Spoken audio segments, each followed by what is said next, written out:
And so you find out you're an Israelite, a Hebrew Israelite. So the question is, are you? Or is it you are no longer a Hebrew Israelite? That's the question. Because you may have gone through, you may have seen things like this, Deuteronomy 28:68, and the Most High, or Yahweh, shall bring thee into Egypt again with ships, by the way whereof I spake unto thee, thou shalt see no more again. And there ye shall be sold unto your enemies for bondmen and bondwomen, and no man shall buy you. So it mentions being sold on ships and no one buying us. Now we know even in this sentence it's saying someone's buying us because you're going to be sold. So you're talking about buying out of slavery. We know the whole thing. Egypt, again, with ships. We see this. We see Hosea 11:5 where it says, he shall not return into the land of Egypt, but Assyria shall be as king, but they refuse to return. So, we see where it says, you shall see it no more again in Deuteronomy 28:68. So we know that it's not the real Egypt, and we get excited because there are slave ships being sent to Egypt, but it's not Egypt, right? Because it says you're not going to see Egypt anymore again, but you're still going to be sent to Egypt, which is amazing. So then we see this right here, Revelation 11:8, and their dead bodies shall lie in the great city, which spiritually is called Sodom and Egypt. And Revelation means to reveal. So we're revealing spiritual Egypt. Wow. Wow, wow. Then we got this prophecy. I have seen servants on horses and princes walking as servants on the earth. Ecclesiastes 10:7. So we see servants on horses and princes walking as servants. And then we see a exact prediction, exact prediction that we say we could see of that prophecy fulfilled. Then we see this right here. This is a text from when America was first visited, when Christopher Columbus and Amerigo Vespucci visited. So this is a text accompanying 1507 and the Wallenstein Muller map. You guys can look up this map. It's legit sources. It's legit. It's a new continent.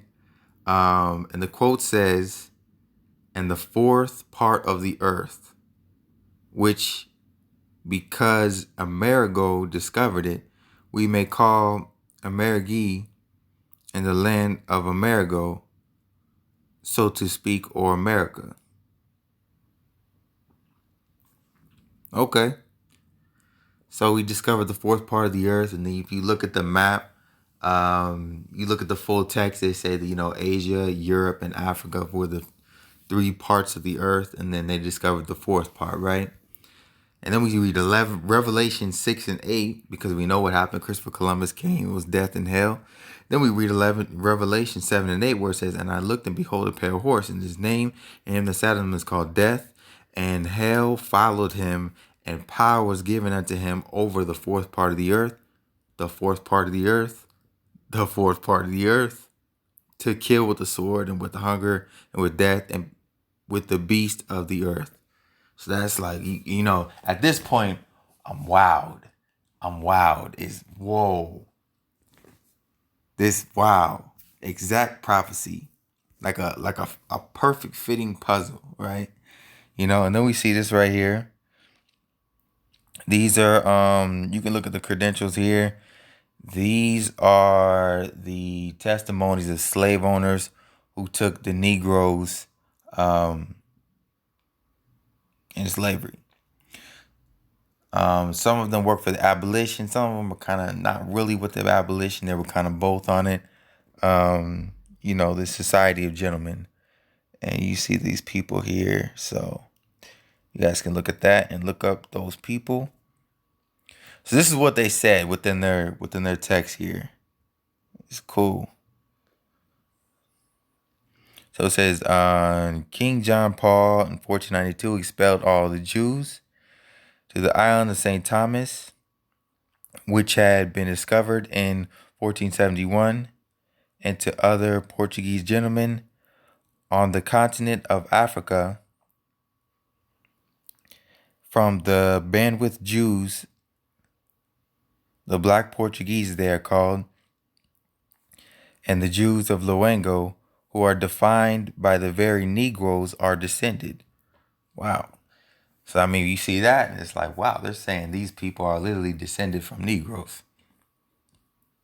You know? Wow. You know? That's a wow thing right there. And then we see this right here. Another testimony.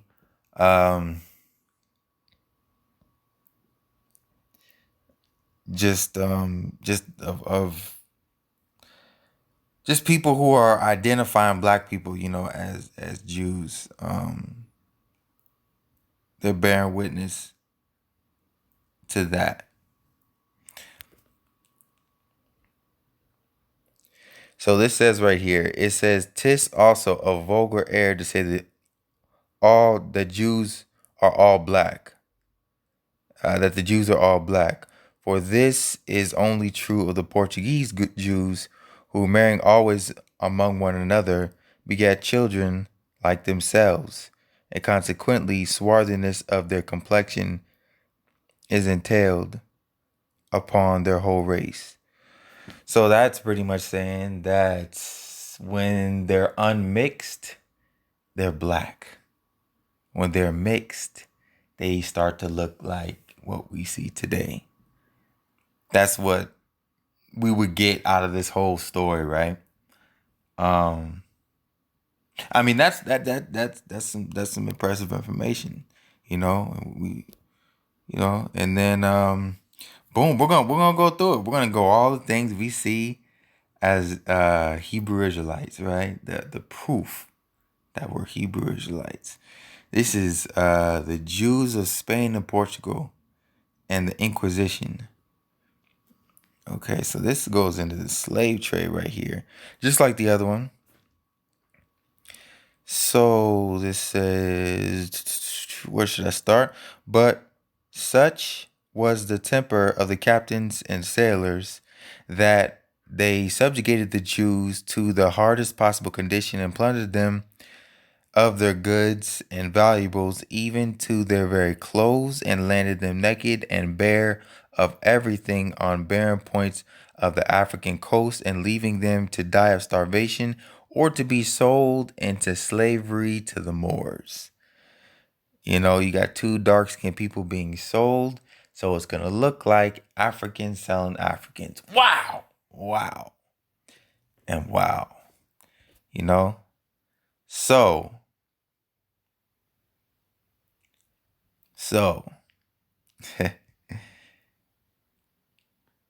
you know, you see all this, you get real excited. It's like this is amazing.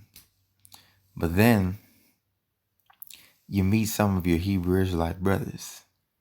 You start to meet some of them, and some of them are cool, but then some will say some of them are hypocrites. Maybe some of them are.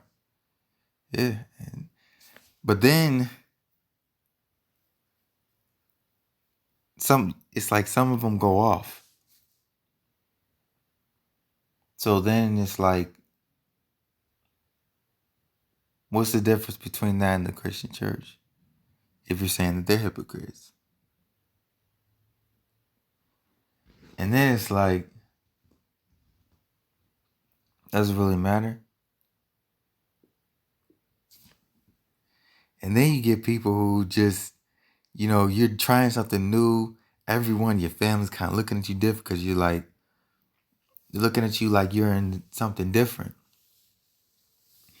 And the other brothers, instead of, because a lot of those brothers, they need the love, but you go in, you may feel like this, you may feel like that, because you're going to something new and you need that support.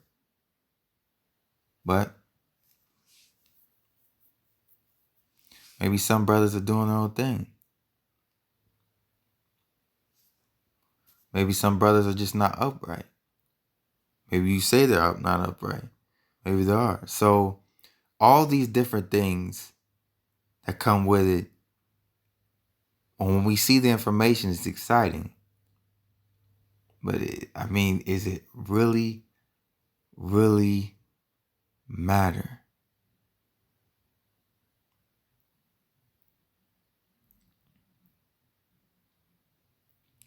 Are we really, really in truth? Because look at some of the people who are claiming to be in it. Are they even doing it? Maybe some of them aren't. I won't broaden the whole thing and say everybody, but maybe some of them aren't. So that person who's going through this, going through that and wondering all these things, straight up, if they're going to ask me, if someone were to ask me, are we Israelites? Are we Hebrew Israelites? After that, are we really in truth by keeping the law, statutes, and commandments and trusting in Yahushua? Or they call him many different names. Are we in truth? Is that the real faith? If someone were to ask me that after everything that's been said about the things that brothers do, I'm not even going to go into it. All those things, I would say yes.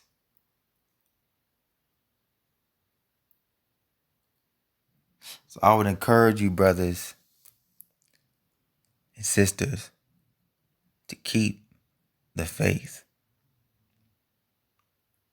May God keep you. May God bless you. May God make you strong. But keep the faith. Keep the faith. And it is worth it.